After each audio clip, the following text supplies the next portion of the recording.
We all know the cancer statistics: 50% of the population will be directly affected in their lifetime.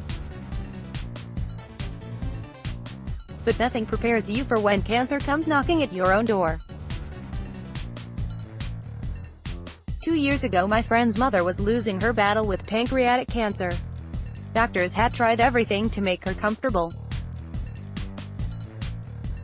Morphine had gone some way to controlling the unbearable pain, but left her confused and unable to enjoy the final months with her family.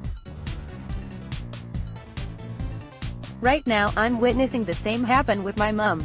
Advanced cancer has gradually taken over her body, squeezing her ailing organs in a vice-like grip. A once robust appetite has been replaced by gingerly picking over the tiny portions put in front of her. While many of us long for pronounced cheekbones and a slight frame, I'd swap Mom's gaunt features in a heartbeat for her pre-cancer ample covering. There are good days, usually the ones when she doesn't need any morphine. In fact, there seems to be an inverse relationship between how much morphine she takes and the amount of light that shines from her eyes. Those are the times I selfishly want to stop her meds so I can hang on to those last few moments when Mum is really Mum.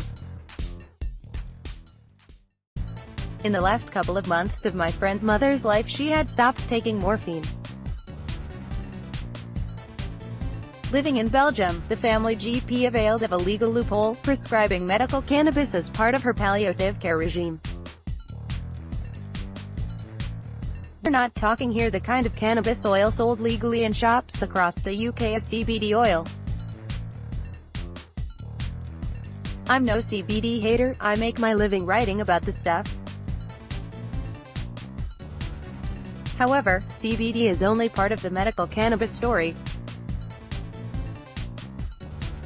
What her doctor prescribed was a cannabis oil containing both the psychoactive compound THC and CBD together, although this wasn't so that she could live out her final days in a stoner haze. Many scientific studies exist examining the use of THC for symptoms associated with cancer, such as reducing pain, stimulating appetite, staving off nausea, and aiding sleep. What happened with my friend's mother was just that. Not only was the pain under control, the infamous cannabis munchies got her eating again, plus her lucidity returned, allowing her to eventually die with dignity. In countries such as Israel, where medical cannabis is legal, it is a viable alternative to heavy opiates and is regularly used in palliative care for cancer patients. Indeed, approximately 30,000 patients in Israel take medical cannabis, many for advanced cancer symptoms. In a recent Israeli epidemiological study, 95.9% of patients, mostly with advanced cancer, reported significant or moderate improvement in their condition after taking medical cannabis. Not only that, medical cannabis treatment increased the number of patients reporting good quality of life from 18.8% to 69.5%. Sitting here in the United Kingdom, where any use of cannabis containing THC is illegal, it feels like a cruel joke knowing that a gentler and equally effective alternative could ease my mother's suffering. In fact, in one plant there are multiple solutions to the numerous cancer-related symptoms she is encountering, potentially replacing the cocktail of medication she is currently prescribed. That's not to say I haven't had various offers from the kind folks of the underground medical cannabis world. But I know my mother. She's 82, an ex-nurse, and needs a doctor's approval before really trusting a medication. Plus, taking a hempy-tasting oil without any prescribed dosage just doesn't cut the mustard in her books. In other parts of the world where medical cannabis usage has been normalized, doctors prescribe medical cannabis on its own or alongside other conventional treatments in palliative cancer care.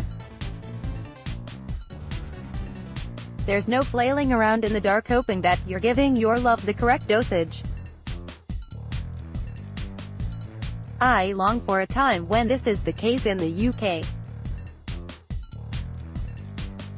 Last week a group of MPs, who also happen to be doctors, came together to campaign for the legalization of medical cannabis.